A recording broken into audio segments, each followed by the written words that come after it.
Un espacio dedicado al mundo de los libros. El cineasta Ken Loach resumió el quehacer cinematográfico con la precisión de los aforistas cuando dijo lo siguiente: se trata fundamentalmente de una manera de manejar la cámara para que tengamos la impresión de que todo aquello que vemos está ocurriendo por primera vez.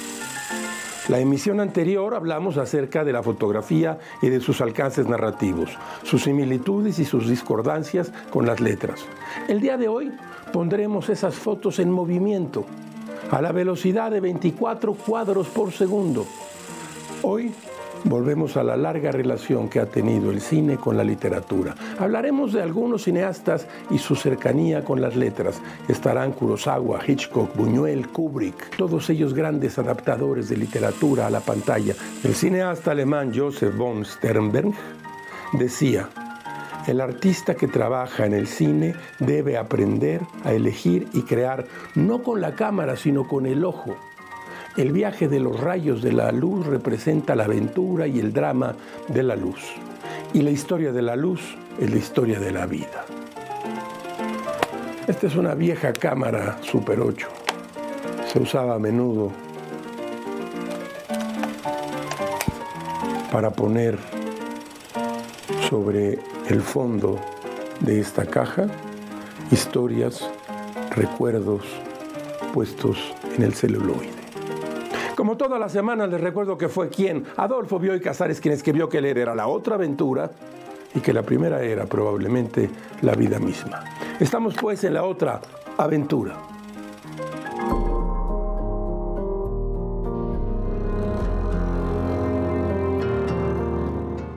Este es uno de los aparatos, objetos míticos del cine y de la televisión, la claqueta.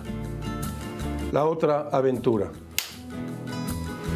La editorial Bloom publicó hace apenas unos años, en el 2021, este libro, Historia del cine, de Mark Cousins.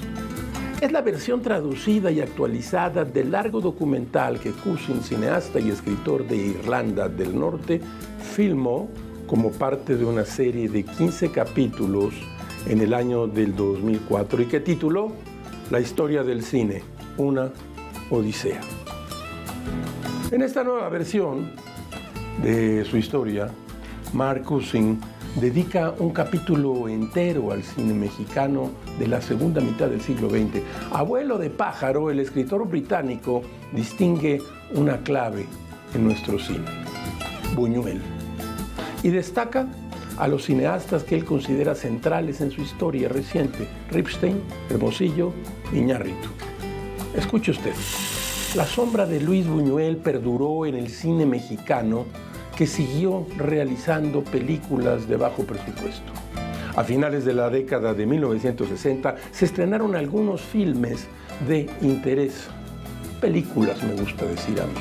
Los más originales, desde las 20 películas rodadas por Buñuel entre 1947 y 1965, fueron sin duda los de Arturo Ripstein, que trabajó como ayudante de dirección en El Ángel Exterminador, grandísima película del célebre director aragonés.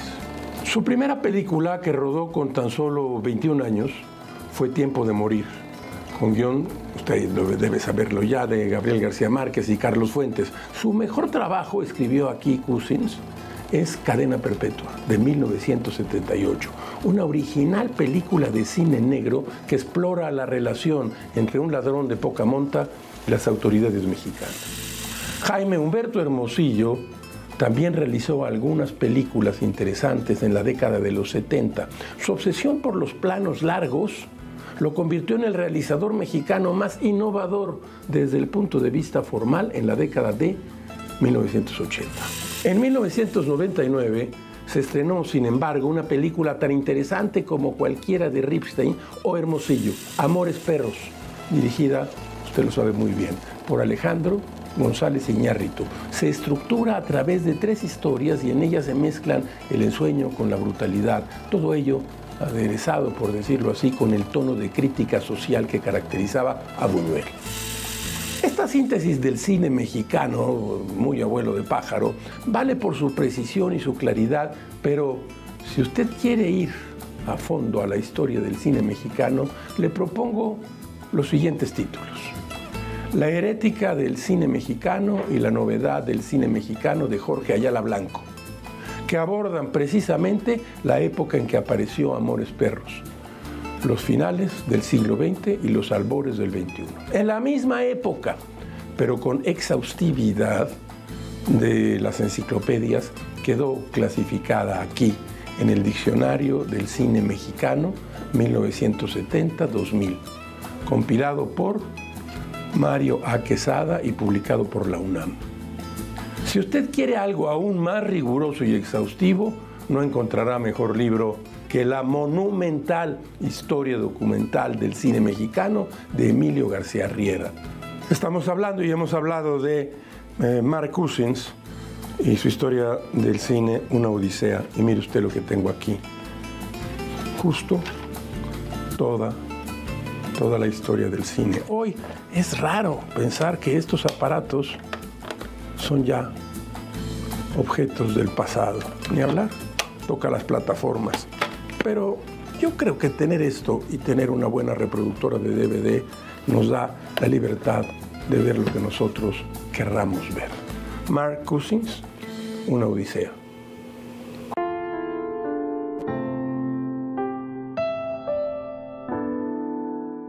La mañana del 12 de septiembre de 1930, el periódico El Universal Gráfico contaba el desastre que había provocado una broma estúpida. Un hombre llamado Juan Martínez impregnó de gasolina una estopa y con esta humedeció los pies de José Rodríguez, quien se encontraba dormido. Enseguida le prendió un cerillo. El fatal desenlace se asemejaba a una miniatura del tormento de Cuauhtémoc. En la misma página se anunciaba la muerte de Mariano Camacho, quien antes de morir tuvo un arrebato de locura furiosa debido a un brebaje que cierta mujer, acusada de ser bruja, le había dado. Esa noche, la actriz María Conesa se presentó en el Teatro Esperanza Iris. En el Teatro Garibaldi se despidió la vedeta Adelina Padilla y debutó la tiple María Rivera. Esa misma tarde se inauguró el Cine Balmori en la colonia Roma. En el libro Pantallas de Plata, Carlos Fuentes escribió una memoria de aquel día. Traigo aquí este dispositivo. Sé que algunos se inconforman con él, pero quedamos en que esto formará ya parte de la lectura. Pantalla de Plata de Carlos Fuentes. La sala de casi 2,000 localidades estaba repleta. Los revendedores de boletos trataron de hacer su agosto de en septiembre, pero fueron multados implacablemente. Adentro, el distinguido público de la colonia Roma pudo disfrutar los bailables de las hermosas señoritas del ballet de Miss Carol y la voz argentina del tenor español Joaquín Irigoyen. Carlos Fuentes, Pantallas de Plata.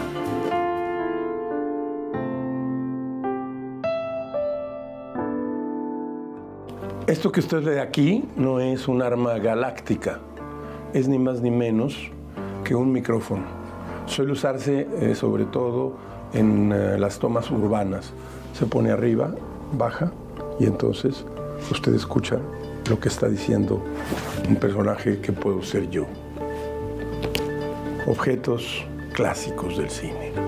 En su libro Mi último suspiro, el cineasta español Luis Buñuel escribió: hay que haber empezado a perder la memoria, aunque sea solo a retazos, para darse cuenta de que esta memoria es lo que constituye toda nuestra vida. Nuestra memoria es nuestra coherencia, nuestra razón, nuestra acción, nuestro sometimiento. Sin ella, no somos nada. Buñuel conoció el cinematógrafo en el año de 1908, cuando aún era un niño.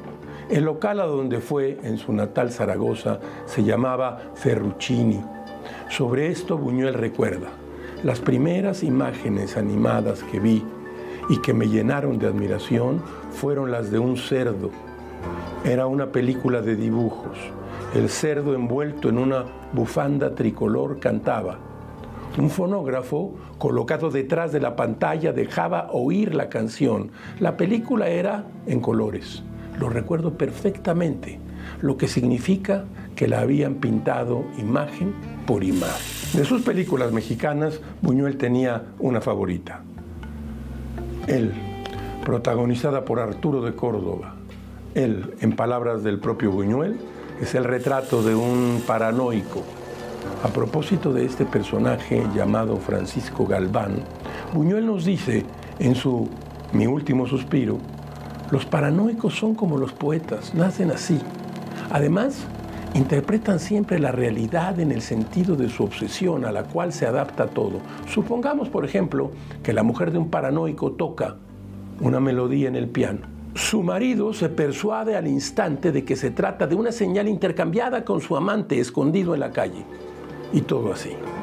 Buñuel murió en el Distrito Federal en el año de 1983. En sus memorias asegura que el continente americano era un lugar en el que nunca pensó vivir durante su juventud. Sus años en México fueron los más prolíficos de su carrera. En México aprendió a andar con una pistola fajada, tal como lo hacían los otros grandes cineastas como Emilio el Indio Fernández o Chano Urueta.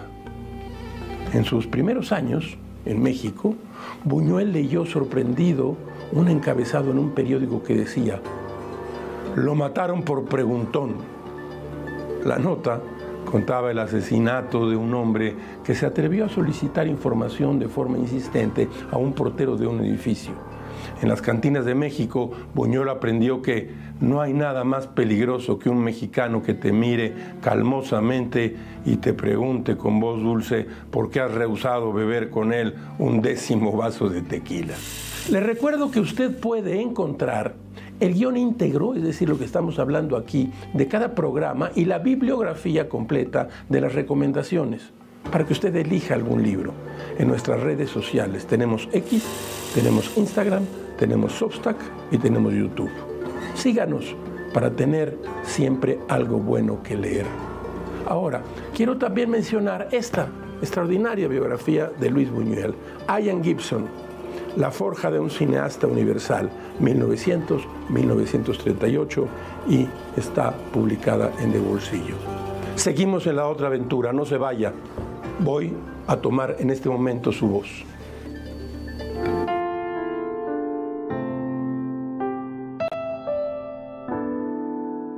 El cineasta francés François Truffaut era un gran admirador de Alfred Hitchcock.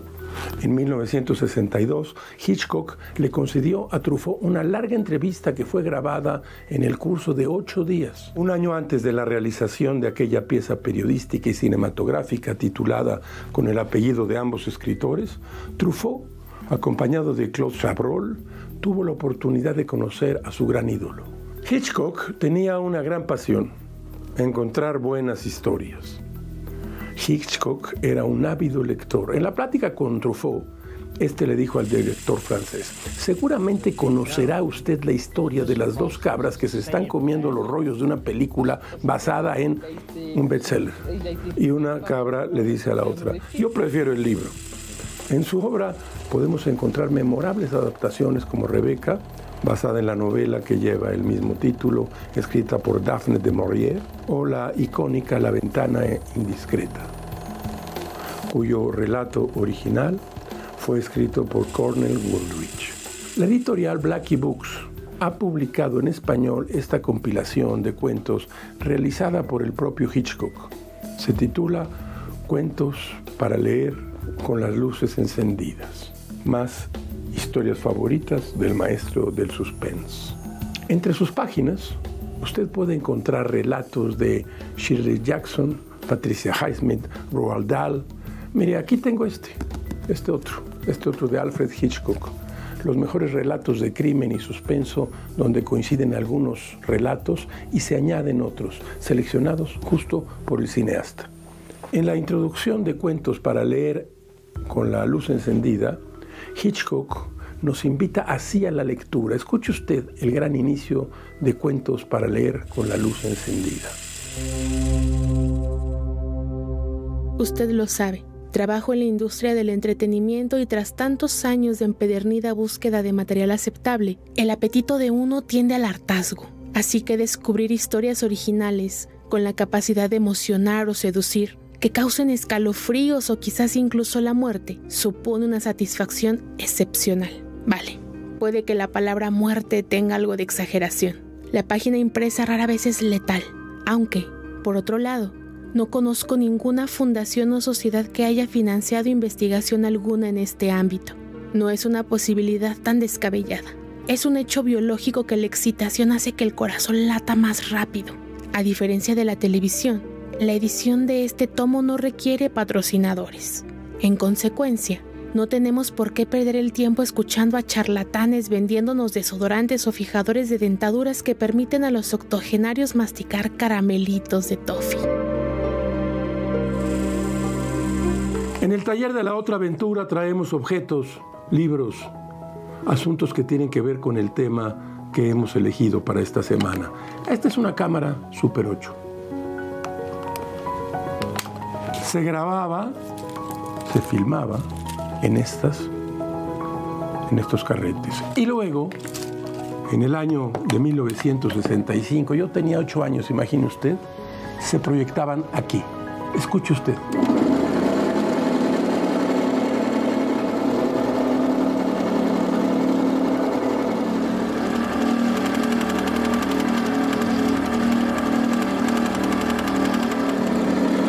Empezaba a transmitir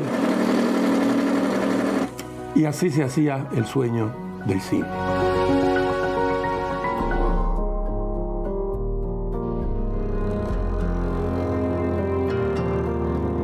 Desde los antiguos reinos de... Nunca antes un sábado fue tan divertido. ¿Será normal siempre estar de buen humor? Descúbrelo.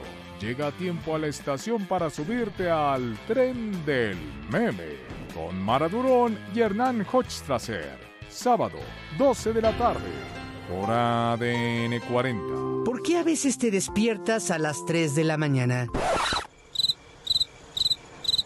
Despertarse en la madrugada y tener problemas para volver a dormir es una situación molesta para muchas personas. Este trastorno en el sueño puede ocurrir entre las 3 y las 5 de la mañana y tiene una explicación científica. Según los expertos, tiene que ver con una baja de niveles de azúcar en sangre.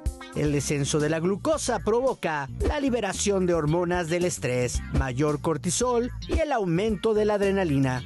Estos 3 factores alteran el sueño profundo y provocan que las personas interrumpan su descanso. Para no despertarse en la madrugada, reduzca el consumo de grasas saturadas, proteínas moderadas y pocos carbohidratos. Los ajustes alimenticios ayudarán a mejorar el descanso nocturno. Sin embargo, existen otros factores que pueden alterar el sueño, como lo son el estrés, la ansiedad y el consumo de ciertos medicamentos. Además, se sugiere evitar la exposición a pantallas, celulares y televisores antes de dormir. Y por supuesto, cualquier síntoma que tengas, consultar a un médico, ya que el sueño es fundamental para la salud.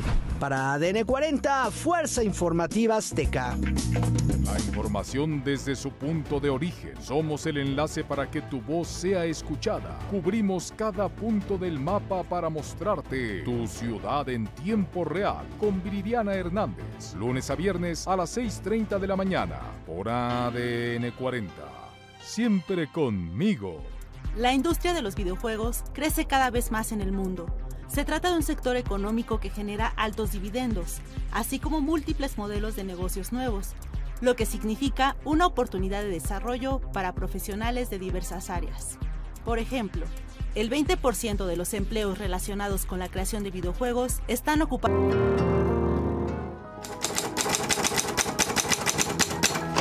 De la mesa de novedades, ha empezado a circular ya en librerías de la editorial Sigilo un par de libros, El peregrino de J.A. Baker y Jezebel, cuando comenzó el silencio. Este editorial ya está en librerías y creo que trae libros no solo interesantes, sino importantes. Y cómo no vamos a mencionar aquí el libro de Javier Velasco, Hombre al agua, publicado por Madre Editorial. A 1.200 millas de la península de Baja California en julio del 2023, los tripulantes de un helicóptero buscan bancos de peces para un buque atunero cuando descubren una pequeña embarcación a la deriva. Al acercarse, observan un perro en la cubierta, las orejas paradas, las patas en tensión. Son náufragos. El nuevo libro de Javier Velasco, publicado por Madre Editorial. De la mesa de novedades. Estrenada en 1980, El Resplandor es una de las películas más perturbadoras de Stanley Kubrick. La violencia se sostiene en la atmósfera de encierro, el ritmo implacable y una mirada minuciosa sobre la fragilidad mental. Desde los primeros planos, el Hotel Overlook se presenta como un personaje impersonal, lleno de pasillos donde la geometría se convierte en amenaza. La arquitectura sostiene el miedo. 5 años antes, en 1977, Stephen King había publicado The Shining, una novela donde el terror se ancla en la memoria, en la repetición y en una fuerza que se hereda. Kubrick toma el punto de partida y lo transforma, suprime motivaciones, modifica destinos, evita explicaciones. Lo que aparece en pantalla es una alegoría sobre el tiempo, el resentimiento y el desgaste de la voluntad. Jack Torrance, interpretado por Jack Nicholson, llega al hotel ya quebrado. El aislamiento, el silencio, la nieve y la imposibilidad de salir forman un entorno doble donde la locura se despliega con lentitud. La tensión no crece, se extiende. El horror se manifiesta como una consecuencia lógica. La repetición incesante de all work and no play makes Jack a dull boy. Revela una mente atrapada en un ciclo sin sentido. La frase actúa como evidencia de una descomposición progresiva. La escritura parece automatizada, sin dirección, como un gesto que se ha vaciado de conciencia. Esa página interminable funciona como prueba de que la condena ya fue aceptada. Kubrick construye cada encuadre con precisión quirúrgica. La cámara se desplaza con una seguridad absoluta, como si repitiera una escena ya conocida. La amenaza no se introduce, forma parte de la estructura. Vengo del tiempo en el cual el cine estaba contenido en estas latas. Estas viejas latas. ¿Qué contienen estas latas? El celuloide. La magia del celuloide. Yo quise abrir esto y me gustaría mostrarlo, pero me dice el realizador Enrique Martínez que en el canal nos sacrificarían, entonces lo voy a dejar aquí con mucho cuidado. De allá vengo, cuando el cine era esto. Me pareció oír una voz: no duermas más, Macbeth asesina al sueño. El inocente sueño, el sueño que desenreda el embrollado ovillo de las preocupaciones, muerte de la vida de cada día, baño de enconadas penas, bálsamo del alma herida, dádiva segunda de la gran madre, el principal manjar en el festín del mundo. Usted lo sabe, William Shakespeare. No quiero avanzar más sin decir que De Bolsillo ha publicado desde hace tiempo magníficas traducciones de las tragedias de Shakespeare que usted puede leer en este grueso libro. La famosa alegoría trágica de la culpa shakespeariana ha llegado al cine en cientos de versiones. Orson Welles, Bagda o Polanski han entrado al mundo de Shakespeare y entregado su propia versión del mito. Sin embargo, la adaptación que alcanzó las intensidades de Macbeth y logró convertirse en un clásico instantáneo llegó del lugar menos esperado, Japón. El gran cineasta japonés Akira Kurosawa filmó en el año de 1957, hace 68 años, Trono de Sangre, una adaptación libre de la tragedia de Shakespeare. El Japón medieval. El cine de Akira Kurosawa, apunta José Luis Sánchez Noriega en su Historia del Cine, tiene un sentido plástico fascinante, con secuencias de acción y un montaje majestuoso, en reflexiones sobre el poder y la ética. Todos sus personajes son complejos y ambiguos. En las motivaciones morales y sus héroes son Quijotes que crecen con el conflicto. La frase de Shakespeare, Macbeth no será derrotado hasta que el gran bosque de Birman suba a la colina para combatirle, adquirió aún mayores dimensiones en el gran final de Trono de Sangre. Solo un cineasta como Kurosawa fue capaz de filmar hace 68 años la impresionante secuencia de un bosque subiendo por la colina. La relación de Kurosawa con las letras quedó de manifiesto en su filmografía. Rashomon, la película que lo consagró como director de talla internacional, es una adaptación del cuento de 1915 del escritor japonés Akutagawa.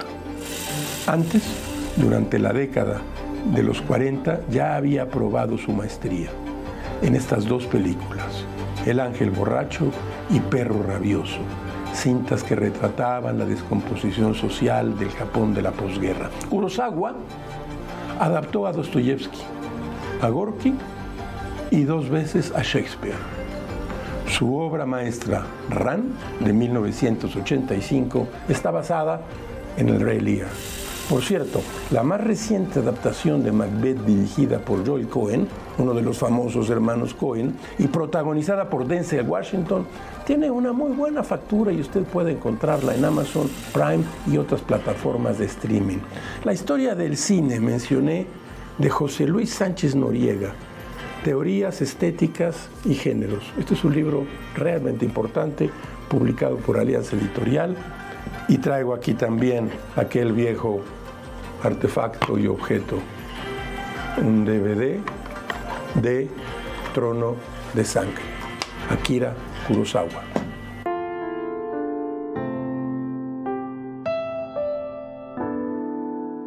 Como todas las semanas, usted encontrará aquí un espacio para la felicidad de las frases célebres. Escuche usted esta.